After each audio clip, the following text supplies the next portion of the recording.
إن الحمد لله نحمده ونستعينه ونستغفره ونؤمن به ونتوكل عليه ونعوذ بالله من شرور أنفسنا ومن سيئات أعمالنا من يهده الله فلا مضل له ومن يضلل فلا هادي له ونشهد أن لا إله إلا الله ونشهد أن محمدا عبده ورسوله يا أيها الذين آمنوا اتقوا الله حق تقاته ولا تموتن إلا وأنتم مسلمون يا أيها الناس اتقوا ربكم الذي خلقكم من نفس واحدة وخلق منها زوجها وبث منهما رجالا كثيرا ونساء واتقوا الله الذي تساءلون به والأرحام إن الله كان عليكم رقيبا يا أيها الذين آمنوا اتقوا الله وقولوا قولا سديدا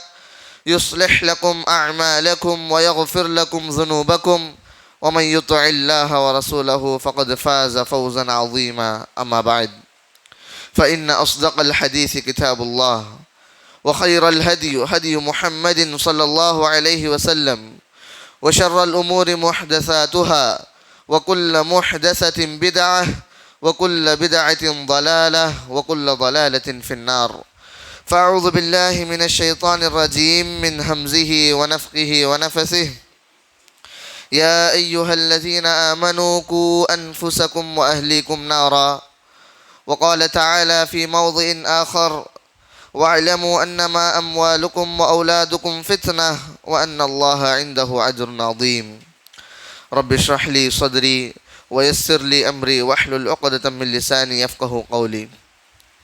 புகழ் அனைத்தும் வானத்தையும் பூமியையும் படைத்து உங்களையும் என்னையும் படைத்து இஸ்லாத்தை அருளிய அல்லாஹ் ஒருவனுக்கு சாந்தியும் சமாதானமும் எம்பெருமானார் இறுதி தூதர் ரஹ்மத்துல்லில் ஆலமீன் முஹம்மத் ஸல்லல்லாஹு அலைஹி வஸல்லம் அவர்கள் மீதும் அவர்களை பின்பற்றிய சத்திய சஹாபாக்கள் தாபைன்கள் தபா தாபைன்கள் மேலும் குறிப்பாக உங்கள் மீதும் என் மீதும் அல்லாஹ் ஆக்கியருள் புரிவானாக. ஆமீன். நான் முதலிலே அல்லாஹ்விடம் பிரார்த்தனை செய்கிறேன். அல்லாஹ் சுப்ஹானஹு வ தஆலா எவ்வாறு நம் அனைவரையும் இந்த முபாரக்கான நாளிலே இங்கு ஒன்று கூட செய்தானோ இதை போலவே நம் அனைவரையும் ஜன்னத்துல் ஃபிர்தௌஸிலே ஒன்று கூட செய்வானாக. ஆமீன்.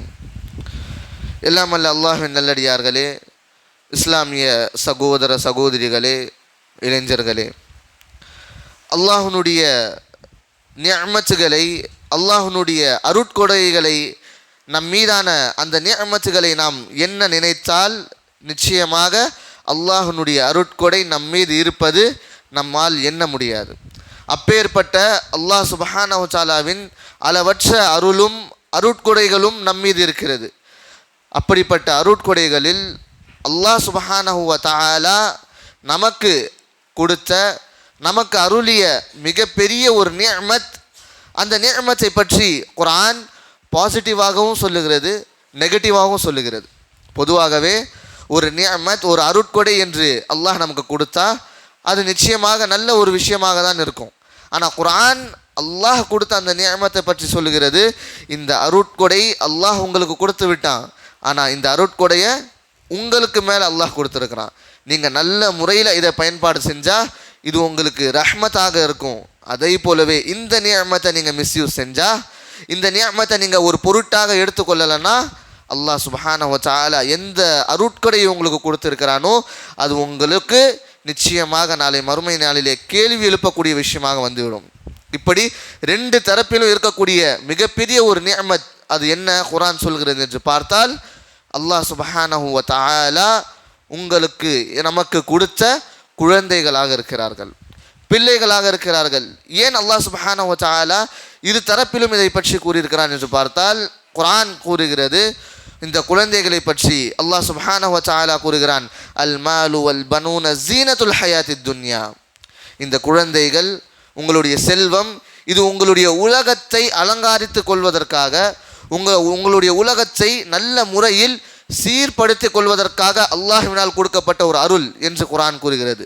இதே குழந்தைகளை பற்றி நூஹ் அலைஹிஸ்ஸலாம் தன்னுடைய உம்மத்தினர்களுக்கு சமுதாயத்தினர்களுக்கு இஸ்திக்ஃபார் செய்யுங்கள், அல்லாஹ்வுடைய அருட்கொடை வரும் என்று கூறும் வகையிலே நூஹ் அலைஹிஸ்ஸலாம் அவர்கள் கூறினார்கள், யுர்சிலிஸ் ஸமா அலைக்கும் மித்ராரா, நீங்கள் அல்லாஹ்விடம் பாவ மன்னிப்பு கேட்டு இஸ்திக்ஃபார் செஞ்சால் அல்லாஹ் உங்களுக்கு 4 பெரிய அருட்கொடைகளை கொடுப்பான். அதில் மிகப்பெரிய ஒரு அருட்கொடை வல் பனூன், அல்லாஹ் உங்களுக்கு குழந்தை பாக்கியத்தை தருவான்.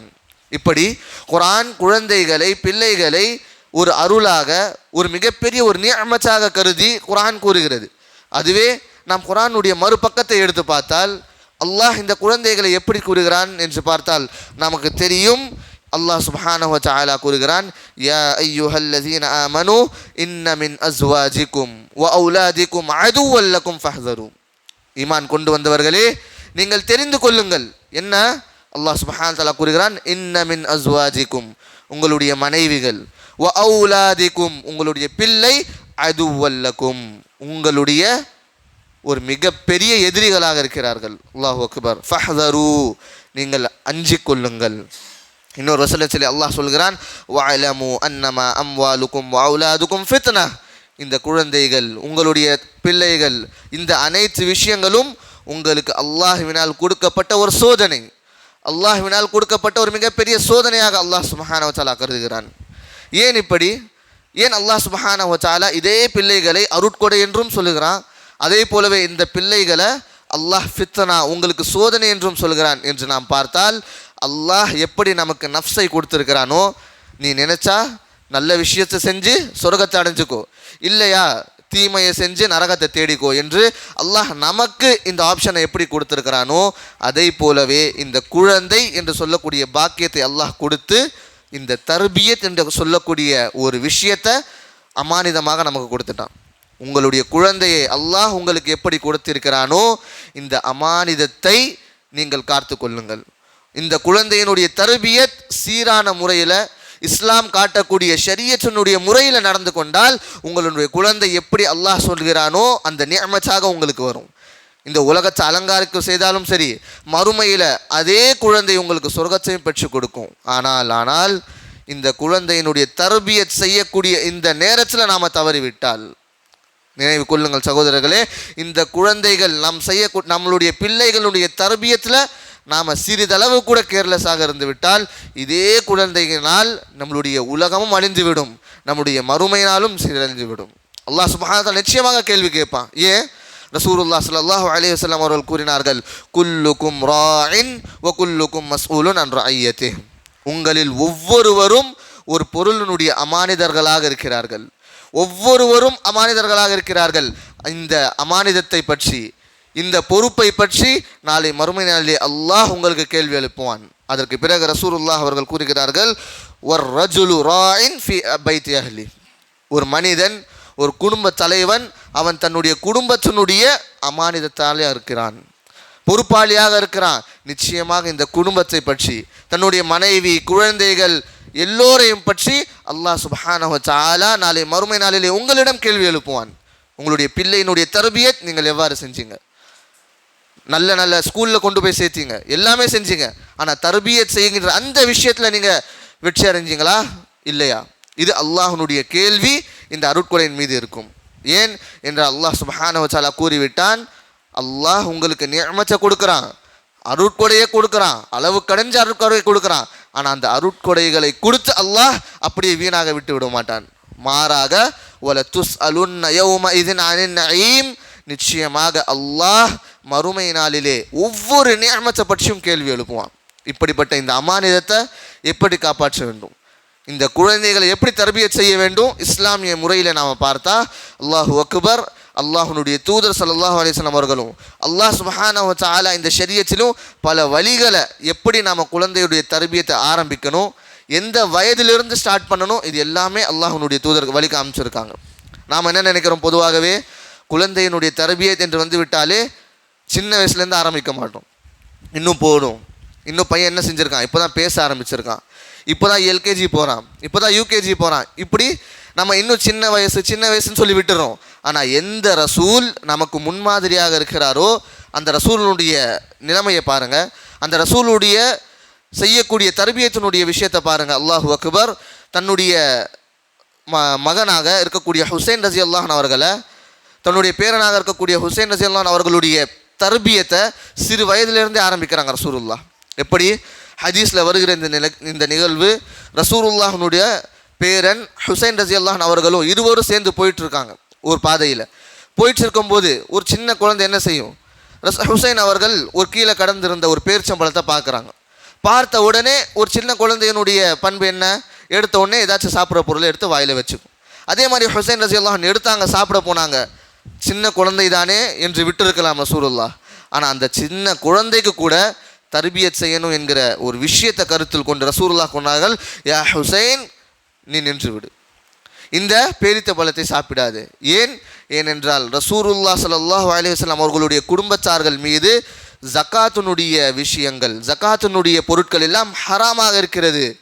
இந்த பேரிச்சம்பழம் கூட ஜகாத்தாக இருக்குமோ என்கிற ஒரு அச்சத்தை கொண்டு ரசூலுல்லாஹ் தடுத்து விட்டார்கள். கன்ஃபார்ம் இல்லை, அந்த பேரிச்சம்பழம் ஜகாத்தினுடைய விஷயம்தான், ஜகாத்தினுடைய பொருள் தான் என்று ரசூலுல்லாஹ்க்கு தெரியலை. ஆனால் இருந்தாலும் ஹுசைன் ரஸியல்லாஹு அன்ஹு அவர்களுக்கு தெரிய வரணும், ரசூலுல்லாஹ்னுடைய குடும்பத்தார்கள் மீது ஜகாத்தினுடைய பொருட்கள் ஹராம்னு. அப்படிப்பட்ட சிறு வயதிலிருந்து ரசூலுல்லாஹ் அவர்கள் தர்பியத்தை செய்ய ஆரம்பித்தாங்க. தர்பியத் எங்கே வரைக்கும் போகணும், எந்த அளவிற்கு வரைக்கும் போகணும் என்று பார்த்தால், நம்மளுடைய சஹாபாக்கள் மிகப்பெரிய ஒரு உதாரணமாக இருந்தாங்க.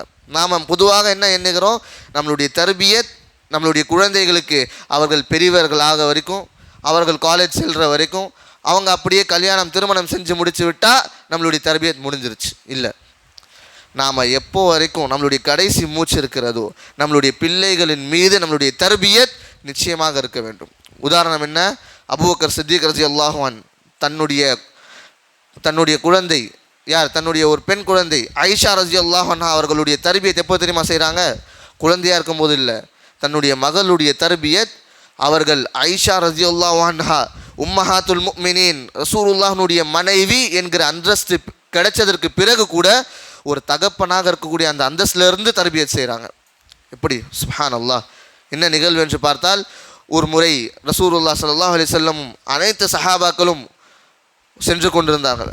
அந்த நேரத்தில் ஆயிஷா ரலியல்லாஹு அன்ஹா தன்னுடைய ஒரு நெக்லஸை, ஒரு ஆடையை மிஸ் பண்ணிடுறாங்க, தொலைச்சிடுறாங்க. ரசூலுல்லாஹ் கிட்ட சொல்லும் பொழுது ரசூலுல்லாஹ் எல்லா சஹாபாக்களையும் அங்கேயே நிப்பாட்டி ரசூலுல்லாஹ் ஆயிஷா ரலியல்லாஹு அன்ஹா அவர்களுடைய இந்த ஆபரணத்தை தேட சொல்கிறாங்க. அதே நேரத்தில் சஹாபாக்களுக்கு குளிக்கக்கூடிய அந்த கடமை வருகிறது, அவசியம் தேவைப்படுகிறது. அந்த நேரத்தில் அங்கே தண்ணி இல்லை. இது அபூபக்கர் சித்திக் ரலியல்லாஹு அன்ஹு அவர்களுக்கு தெரிய வருது. யார் மூலமாக இந்த நம்மளுடைய சஹாபாக்களுடைய கூட்டம் நின்று விட்டது என்று பார்த்தால், தன்னுடைய மகள் ஆயிஷாவினால். நேராக போகிறாங்க ஆயிஷா ரலியல்லாஹு அன்ஹா அவர்களுடைய கூடாரத்துக்கு. போய் பார்க்குறாங்க, தன்னுடைய மகள் உட்கார்ந்து இருக்கிறாங்க.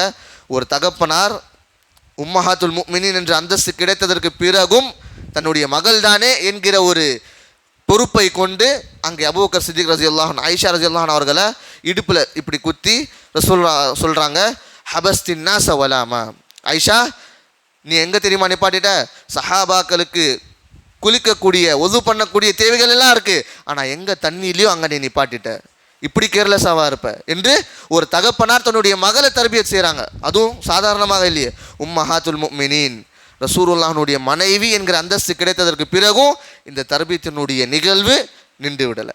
இதுதான் சஹாபாக்களாக இருந்தாங்க. இதுதான் சஹாபாக்கள் நமக்கு காண்பித்து கொடுத்தாங்க. தர்பியத் என்று வந்துவிட்டால் நீங்கள் சிறு வயதிலிருந்து ஆரம்பிக்க வேண்டும்.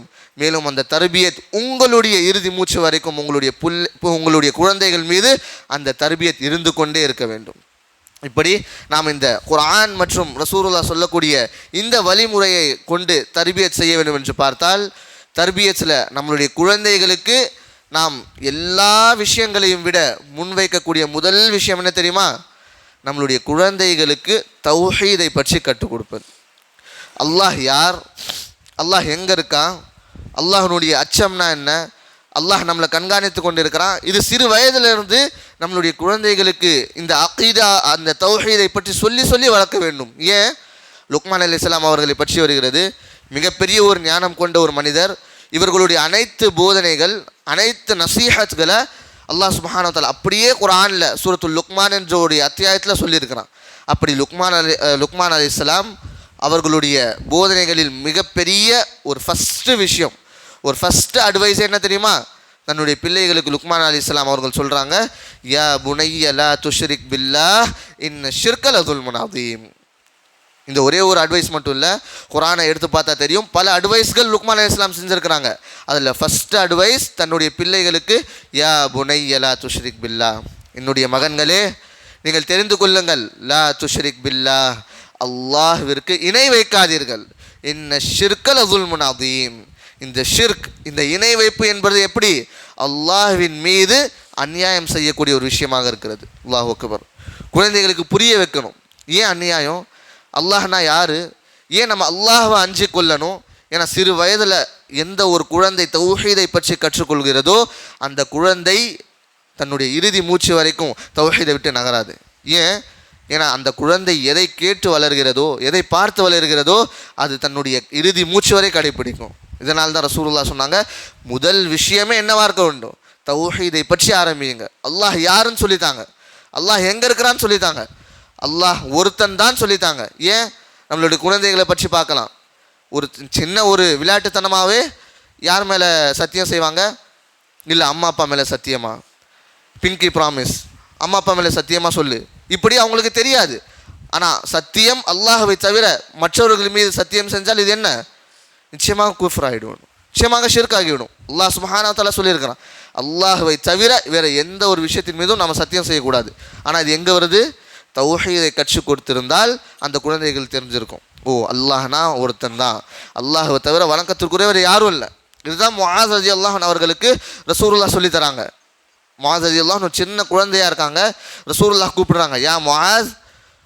அந்த சிறு குழந்தைகளுக்கு அல்லாஹ்வுடைய தூதர் கேள்வி கேட்குறாங்க, அல்லாஹ்வுடைய கடமை நம்மீது என்ன இருக்குன்னு தெரியுமா, மேலும் நாம் அல்லாஹ்க்கு செலுத்தக்கூடிய கடமை என்ன தெரியுமா. அந்த சின்ன குழந்தை முஆஸ் சொல்கிறான், யா ரசூலுல்லாஹ் எனக்கு தெரியாது, உங்களுக்கும் அல்லாஹுக்கு தான் தெரியும். அப்போது ரசூலுல்லாஹ் அவர்கள் சிம்பிளாக சொல்கிறாங்க, வேறு எந்த அட்வைஸும் இல்லை. ரசூலுல்லாஹ் அவர்கள் சொல்கிறார்கள், ஹக்குல்லாஹி அலல் இபாத் அல்லா துஷ்ரிக் பிஹி ஷைஆ, அல்லாஹ்வின் மீதான கடமை என்ன, நம்மளுடைய கடமை என்ன தெரியுமா அல்லாஹ்விற்கு, லா துஷ்ரிக் பிஹி ஷைஆ, நீ அல்லாஹ்விற்கு இணை வைக்கிறது மட்டும் செய்யாத, ஷிர்க் மட்டும் செய்யாத. இப்படி செஞ்சன்னா அல்லாஹ்னுடைய கடமை என்ன தெரியுமா, எந்த ஒரு மனிதன், எந்த ஒரு குழந்தை அல்லாஹ்விற்கு இணை வைக்கவில்லையோ அந்த குழந்தைகளுக்கு அல்லாஹ், அந்த மனிதர்களுக்கு நிச்சயமாக அல்லாஹ் சொர்க்கத்தை தருவான். எவ்வளோ சந்தோஷப்படும் குழந்தை. அப்போ இவ்வளோ பெரிய உலகத்தில் இவ்வளோ வருஷம் நம்ம வாழ்கிறோன்னா சிறிய சிறிய தப்புகள் ஆகும், தவறுகள் ஆகும். ஆனால் இந்த ஷிர்க்கு மட்டும் நம்ம செய்யலைன்னா அல்லாஹ் நமக்கு சொர்க்கத்தை தருவானே என்கிற ஒரு சந்தோஷத்தை குழந்தைகளுடைய உள்ளத்தில் கொண்டு வருவாங்க. இப்படி இந்த தௌஹீதை இந்த குழந்தையுடைய தர்பியத்தில் கொண்டு வாங்க. இரண்டாவது ஒரு விஷயம், இந்த தர்பியத்தில் வரக்கூடியது மார்க்க சட்டங்களில் குழந்தைகளை கொண்டு வாங்க. மார்க்கத்தில் இருக்கக்கூடிய கடமைகளை குழந்தைகளுக்கு சொல்லித்தாருங்க. குழந்தைகளுக்கு அல்லாஹ் சுப்ஹானஹு வ தஆலா, அல்லாஹ்வுடைய தூதர் ஸல்லல்லாஹு அலைஹி வஸல்லம் எந்தெந்த சட்டங்களை சொல்லி கொடுத்தாங்களோ, அது தொழுகையாக இருந்தாலும் சரி, நோன்பாக இருந்தாலும் சரி, சிறு வயதிலிருந்து கடைப்பிடிப்பதற்காக சொல்லித்தாங்க. எப்படி? அல்லாஹ்வுடைய தூதர் ஸல்லல்லாஹு அலைஹி வஸல்லம் சொல்கிறார்கள், முரு அவுலாதுக்கும் பிஸ்ஸலாத்தி வஹும் அப்னாஇ சப்இ சினீன், உங்களுடைய குழந்தைகளுக்கு தொழுகையினுடைய கட்டளையை சாருங்கள். எப்போ? அவங்க 7 வயதை அடைந்து விட்டாலே நீங்கள் தொழுகைக்கு கொண்டு வாருங்க. அதுக்கு முன்னாடிலேருந்தே நம்ம ப்ராக்டிஸ் பண்ணணும். அப்போ தான் குழந்தைகள் மஸ்ஜித்க்கு வருவாங்க. அதுக்கப்புறம் ரசூலுல்லாஹ் சொல்கிறாங்க, அதுவே அந்த குழந்தை 10 வயதை அடைந்து விட்டால் வதுரிபு அலைஹா, நீங்கள் ஷரியத் எப்படி கூறுகிறதோ அந்த லேசான ஒரு அடியை கொடுத்தாவது நீங்கள் என்ன செய்யுங்க, உங்களுடைய பிள்ளைகளை தொழுகைக்கு கொண்டு வாருங்க. நாம் என்ன செய்கிறோம், சின்ன வயசுலேருந்து இன்னும் சின்ன குழந்தை தானே விட்டுடுறோம். அதுக்கப்புறம் அவன் வளர்ந்ததுக்கப்புறம் 10th ஸ்டாண்டர்ட் 12th ஸ்டாண்டர்ட் போனதுக்கப்புறம் என்னுடைய குழந்தை தொழுகைக்கு வரதில்லை, என்னுடைய குழந்தை நோன்பு வைக்கிறதில்ல, மஸ்ஜித் பக்கமே வர மாட்டேங்கிறான். அப்போ அழுது பிரயோஜனம் இல்லை. ஏன்? ஏன்னா ஷரியத் என்ன சொல்லுது, உங்களுடைய குழந்தை 7 வயதை அடைந்து விட்டாலே அங்கே ப்ராக்டிஸ் தர ஆரம்பிச்சிடணும். குழந்தையினுடைய சிறு வயதிலிருந்தே அவங்கள நம்ம சேர்ப்பதற்காக ஆரம்பித்தாதான் அந்த குழந்தை நிச்சயமாக அல்லாஹின் பக்கம் வரும். சஹாபியாக்களை பற்றி வருகிறது, சுப்ஹான் அல்லாஹ். சஹாபா பெண்மணிகள் என்ன செய்வாங்க என்று தெரியுமா, இந்த நோன்பினுடைய விஷயம் வந்து விட்டாலே, ரமலானுடைய மாதம் வந்து விட்டாலே சஹாபியாக்கள் மஸ்ஜிது நபவிக்கு தன்னுடைய சின்ன சின்ன பிள்ளைகளை கொண்டு வந்துடுவாங்க. ஏன் தெரியுமா, அங்கே அந்த சின்ன பிள்ளைகளுக்கும் அந்த நோம்பினுடைய கடமை தெரிய வர வேண்டும். அவங்க பசியாக இருந்தாலும் பரவாயில்ல, அந்த நோம்பினுடைய ப்ராக்டிஸ் சிறு வயதிலிருந்தே வர வேண்டும் என்று மஸ்ஜிது நபவிக்கு அழைத்து வந்து அப்படியே விட்டுருவாங்க. அந்த குழந்தை பசியால் அழுகும். ஹதீஸில் வருது, அந்த குழந்தை பசியால் அழுகும். ஆனால் குழந்தையுடைய மைண்ட் எப்படி, ஈஸியாக மைண்ட் டைவர்ஷன் செஞ்சிடலாம். அப்போது அந்த பசியால் அழுகும் பொழுது அந்த குழந்தைகளுக்கு சின்ன சின்ன விளையாட்டு சாமான்களை கொடுத்து சஹாபியாக்கள் அந்த குழந்தையோட அழுகையை போக்கிடுவாங்க. ஆனால் அந்த நோம்பினுடைய கடமையை கட்டுப்படுறதுக்காக சஹாபியாக்கள் சிறு வயதுலேருந்து ப்ராக்டிஸ் கொடுப்பாங்க. இது சஹாபாக்கள் நமக்கு ரோல் மாடலாக இருந்தாங்க. இப்படி அல்லாஹ் சுப்ஹானஹு வ தஆலா அவனுடைய கட்டளைகளை ஏற்று அல்லாஹ் சுப்ஹானஹு வ தஆலா கொடுத்த அந்த சட்டங்களையும் நம்ம என்ன செய்யணும், நம்மளுடைய குழந்தைகளுக்கு சொல்லித்தரணும். இதை போலவே மிக முக்கியமான ஒரு விஷயம் தர்பியத்தில் வருகிறது என்னவென்றால், குழந்தைகளுக்கு ஒழுக்கத்தை சொல்லித்தரணும். இந்த அஹ்லாக், ஏன் அஹ்லாக் என்று பார்த்தால் ரசூலுல்லாஹ் ஸல்லல்லாஹு அலைஹி வஸல்லம் அவர்களே சொல்கிறாங்க, புஇஸ்து அன் உத்தம்மிம மக்காரிமல் அஹ்லாக், நான் அல்லாஹ்வினால் ஏன் தெரியுமா வந்தேன், அல்லாஹ் என்னை அனுப்பியதற்காக மிகப்பெரிய ஒரு காரணம் மக்காரிமல் அஹ்லாக், நல் ஒழுக்கங்களை கற்றுத்தருவதற்காக தான் அல்லாஹ் என்னை அனுப்பினான். அல்லாஹு அக்பர். தௌஹீத்னா என்ன? ஒழுக்கம். அல்லாஹுவை நம்ம எப்படி அஞ்சு கொள்ளணும், அல்லாஹுவை நம்ம எப்படி வழிபாடு செய்யணும், இது ஒழுக்கம். இப்படி நம்ம அல்லாஹ்வுடைய அந்த ஷரியத்திலையும் ஒழுக்கமாக இருக்கணும். அதே போலவே இந்த உலக விஷயத்திலையும் எப்படி ஒழுக்கமாக இருக்கணும், இதை நம்ம சிறு வயதிலேருந்து நம்மளுடைய பிள்ளைகளுக்கு சொல்லித்தரணும். இப்படி தான் ஒரு நிகழ்வு இருக்கிறது. ரசூலுல்லாஹ் ஸல்லல்லாஹு அலைஹி வஸல்லம் அவர்களுக்கு கூட அவர்கள் சாப்பிட்டு கொண்ட பொழுது ரசூலுல்லாஹ் கூட ஒரு சின்ன பையன், ஒரு சஹாபி உமர் பின் அபி சலமா ரலியல்லாஹு அன்ஹு அவர்கள் சொல்லக்கூடிய ஒரு சஹாபி இருந்தாங்க. இவர்கள் பெரியவர் ஆனதுக்கு பிறகு தன்னுடைய அந்த நிகழ்வை பற்றி சொல்கிறாங்க. நான் சிறு பிள்ளையாக இருந்தேன், ரசூலுல்லாஹ் அவர்கள் கூட உட்கார்ந்து சாப்பிட்டு கொண்டிருந்த அந்த நேரத்தில் ஒரே ஒரு பெரிய தட்டில் எல்லா விஷயங்களும் எல்லா சாப்பிடக்கூடிய அந்த பொருள்களும் வச்சுக்கிட்டாங்க. அப்போ ரசூலுல்லாஹ் ஸல்லல்லாஹு அலைஹி வஸல்லம் அவங்க உட்கார்ந்து கொண்டு இருந்தாங்க. அந்த நேரத்தில் நான் சின்ன பிள்ளையாக இருந்தேன். எனக்கு பிடித்த உணவை நான் எட்டி எடுக்க ஆரம்பிச்சிட்டேன். சின்ன பிள்ளையனுடைய விஷயம் என்ன, தனக்கு பிடித்தமான ஒரு பொருள் எங்கே இருக்கோ அது எங்கே இருந்தாலும் எட்டி எடுப்பாங்க, நடந்து போய் எடுப்பாங்க, எல்லாம் எடுப்பாங்க. இப்படி தான் நான் என்ன செஞ்சுருந்தேன், சேட்டை செஞ்சுட்டு இருந்தாங்க. ஆனால் ரசூலுல்லாஹ் ஸல்லல்லாஹு அலைஹி வஸல்லம் இன்னும் சின்ன பையன்தானே என்று விட்டு விடாமல் அதே நேரத்தில் என்னை கூப்பிட்டு சொன்னாங்க, யா குலாம் சம்மில்லா. ரசூலுல்லாஹ் ஒழுக்கத்தை கற்று தராங்க. அந்த சின்ன பையனுக்கும் உமர் பின் அபி சலமா ரலியல்லாஹு அன்ஹு அவர்களுக்கும் ஒழுக்கத்தை கற்று தராங்க. யா குலாம் சம்மில்லா, சாப்பிட்றதுக்காக தான் வந்திருக்கோம். சிறுவனே, முதல்ல நீ செய்ய வேண்டிய விஷயம் என்ன, உணவு வந்து விட்டாலே சம்மில்லா, நீ அல்லாஹ்னுடைய பெயரால் ஆரம்பி, பிஸ்மில்லா என்று சொல்லி ஆரம்பி. வகுல் பி யமீனிக், உன்னுடைய ரைட் ஹேண்டில் நீ சாப்பிட ஆரம்பி. இதெல்லாம் சுன்னத்தான ஒரு வழிமுறை. இப்படி தான் நம்ம சாப்பிடணும். இதை நான் உனக்கு கற்று தருகிறேன், ஒழுக்கமாக இரு. வகுல் மிம்மா யலீக், உன்னுடைய அருகாமையில் உனக்கு என்ன இருக்கிறதோ அதை முதல்ல எடுத்து ஆரம்பி, அதை முதல்ல எடுத்து உணவு இருக்கிறதுக்கு ஆரம்பி. அதற்கு பிறகு எப்பொழுது உன்னுடைய பிடித்தமான பொருள் வருகிறதோ அந்த பொருளை அதுக்கப்புறமாக சாப்பிடு. இப்படி அந்த சின்ன குழந்தைகளுக்கும் ரசூலுல்லாஹ் ஸல்லல்லாஹு அலைஹி வஸல்லம் அவர்கள் ஒழுக்கத்தை கற்றுத் தந்தாங்க. இது இஸ்லாம் காட்டக்கூடிய ஒரு விஷயம். இதற்கு பிறகு மிக முக்கியமான தர்பியத்தில் வரக்கூடிய ஒரு விஷயம் என்னவென்று பார்த்தால், மார்க்க கல்வியை கற்றுத் தருவது. நம்மளுடைய சிந்தனை எல்லாம் நல்ல கல்வி கொடுக்கணும். நாம் படிக்காத கல்வியை கூட நாம் தான் சரியாக படிக்காமல் இருக்கிறோம், நம்மளுடைய பிள்ளைகள் அந்த கல்வியை பெறாமல் இருக்கக்கூடாது என்று எண்ணி நல்ல ஸ்கூலில் நல்ல காலேஜஸில் சேர்த்து விடுறோம். அல்ஹம்துலில்லாஹ். இஸ்லாம் நன்றாக கவனித்து கொள்ளுங்கள். இஸ்லாம் எந்த காலத்திலும் இந்த உலக படிப்பை படிக்கக்கூடாது, இது ஹராம் அல்லது இது தடை செய்யப்பட்டது என்று கூறவில்லை. உங்களுடைய பிள்ளைகளுக்கு நீங்கள் டாக்டராக ஆக்கலாம், இன்ஜினியர்களாக மாற்றி விடலாம், லாயராக படிக்க வைக்கலாம், எல்லா விஷயங்களையும் செய்யலாம். ஏன், ரசூலுல்லாஹ்வே நமக்கு துவா கற்றுக் கொடுத்துருக்காங்க. அல்லாஹும்ம இன்னி அஸ்அலுக இல்மன் நாஃபியா, அல்லாஹ் நான் உன்னிடம் பயனுள்ள இல்மை, பயனுள்ள கல்வியை நான் உன்னிடம் கேட்கிறேன். யா அல்லாஹ், பயனுள்ள கல்வி எதுவாக இருந்தாலும் சரி அந்த கல்வியை நாம் பெற்றுக்கொள்ளலாம். இஸ்லாத்தினுடைய முதல் வஹி கூட என்னவாக வருகிறது, இக்ரா பிஸ்மி ரப்பிக்கல் லதீ ஹலக், நீங்கள் படியுங்கள். பயனுள்ளதாக எந்த ஒரு கல்வியாக இருந்தாலும் படியுங்கள். ஆனால் அதே நேரத்தில் நாம் இதையும் கவனம் செலுத்திக் கொள்ளலும், நம்மளுடைய பிள்ளைகளுக்கு எங்கே நாம் உலக கல்வியை கற்றுத் தருகிறோமோ அதே நேரத்தில் ரசூலுல்லாஹ் சொல்லக்கூடிய இந்த அமானிதத்தை நம்ம விட்டு விடக்கூடாது. என்ன, தலபுல் இல்மி ஃபரீதத்துன் அலா குல்லி முஸ்லிம். ரசூலுல்லாஹ் அவர்கள் கூறுகிறார்கள், ஒவ்வொருவர் மீதும் நாம் நம்மை முஸ்லிம் என்று சொல்லக்கூடிய ஒரு நிலைமை வர வேண்டும் என்றால், நாம் நம்மை ஈமான் கொண்டு வந்தவர்கள் என்று நாம் சொல்லிக்கொள்ள வேண்டும் என்றால், தலபுல் இல்மி ஃபரீதத்துன், இந்த மார்க்க கல்வியை கற்றுக்கொள்வது உங்களின் மீது கட்டாயம், நம் மீது கட்டாயம். அது யாராக இருந்தாலும் பரவாயில்ல, சிறியவர்களாக இருந்தாலும் பெரியவர்களாக இருந்தாலும், முதியவர்களாக இருந்தாலும் பரவாயில்ல, உங்களுக்கு மார்க்கத்தினுடைய ஒரு சின்ன பகுதி பேசிக் நாலேஜாக இருந்தாலும் சரி அது உங்களுக்கு தெரிந்திருக்க வேண்டும். ஏன் அல்லாஹ்வுடைய தூதர் சொல்கிறாங்க ஃபரீதா, இது கட்டாயமாக இருக்கிறது. இதை நாம் செய்கிறோமா என்று பார்க்கணும். நம்முடைய பிள்ளைகளுக்கு எங்கே நல்ல நல்ல ஸ்கூல்ஸை தேடி கொண்டு போய் நம்ம சேர்க்கிறோமோ அதே நேரத்தில் இந்த மார்க்க கல்வி சரியான சுன்னத்தான முறையில் அவர்களுக்கு கிடைக்கிறதா, குர்ஆன் படிக்க தெரிய வருகிறதா, அவர்களுக்கு ஒரு 10 சஹாபாக்களுடைய பேர் தெரிய வருகிறதா என்று பாருங்கள். எத்தனை ஸ்கூலில் நம்ம பார்க்கலாம், எத்தனை பிள்ளைகளை நம்ம பார்க்கலாம், எத்தனை இளைஞர்களை நம்ம பார்க்கலாம். காலேஜ் போயிடுவாங்க, ஆனால் அவர்களை நின்று கலிமாவனுடைய மீனிங் சொல்ல சொன்னால் தெரியாது. அல்லாஹ் அக்பர். மிகப்பெரிய ஒரு கவலைக்கிடமான ஒரு நிலைமை தான். ஷஹாதாவுடைய மீனிங் தெரியாது. சரி, சஹாபாக்கள் யார் தெரியாது. ரசூல்மார்கள் எத்தனை வந்தாங்க, ரசூல்மார்கள் ஒரு 10 பேர் ரசூல்மார்களுடையது டவுட்டாக இருக்குது.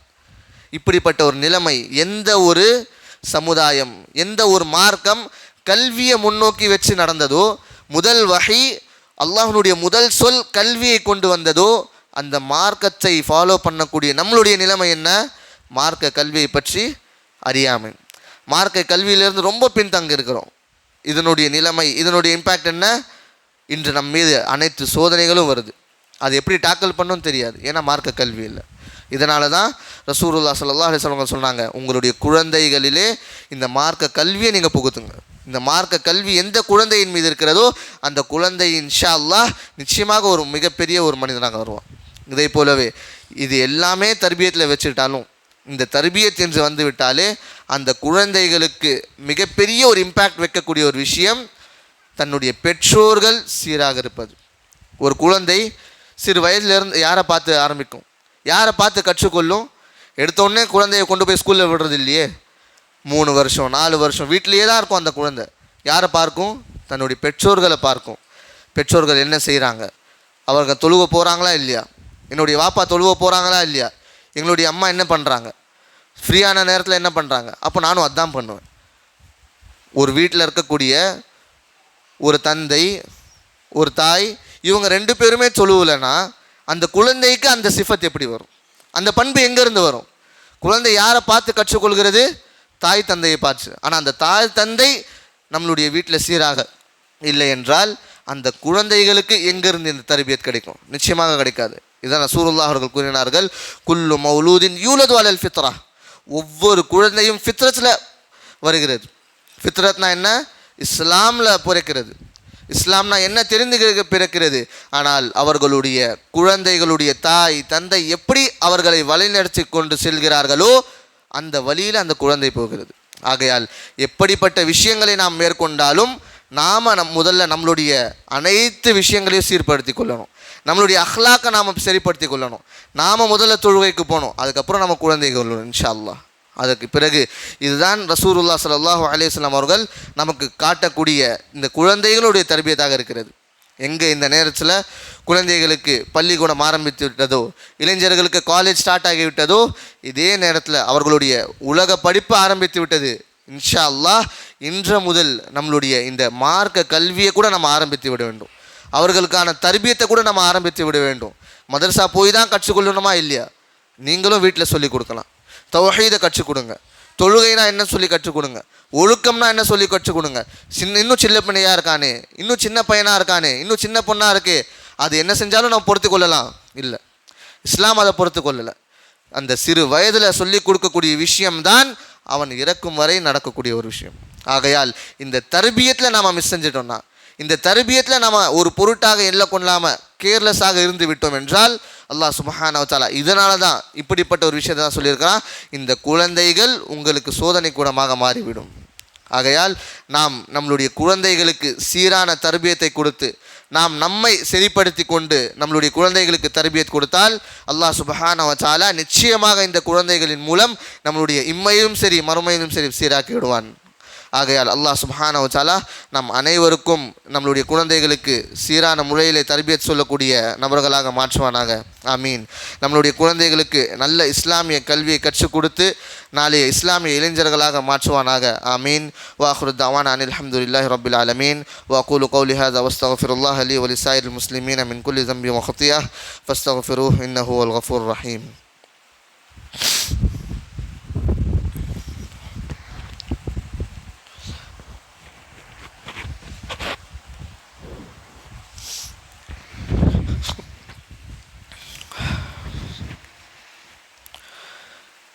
إن الحمد لله نحمده ونصلي على رسوله الكريم أما بعد فأعوذ بالله من الشيطان الرجيم بسم الله الرحمن الرحيم إن الله وملائكته يصلون على النبي يا أيها الذين آمنوا صلوا عليه وسلموا تسليما اللهم صل على محمد وعلى آل محمد كما صليت على إبراهيم وعلى آل إبراهيم إنك حميد مجيد اللهم بارك على محمد وعلى آل محمد كما باركت على إبراهيم وعلى آل إبراهيم إنك حميد مجيد عباد الله رحمني ورحمكم الله إن الله يأمركم بالعدل والإحسان وإيتاء ذي القربى وينهى عن الفحشاء والمنكر والبغي يعظكم لعلكم تذكرون اذكروا الله يذكركم وادعوه يستجب لكم ولذكر الله أكبر والله يعلم ما تصنعون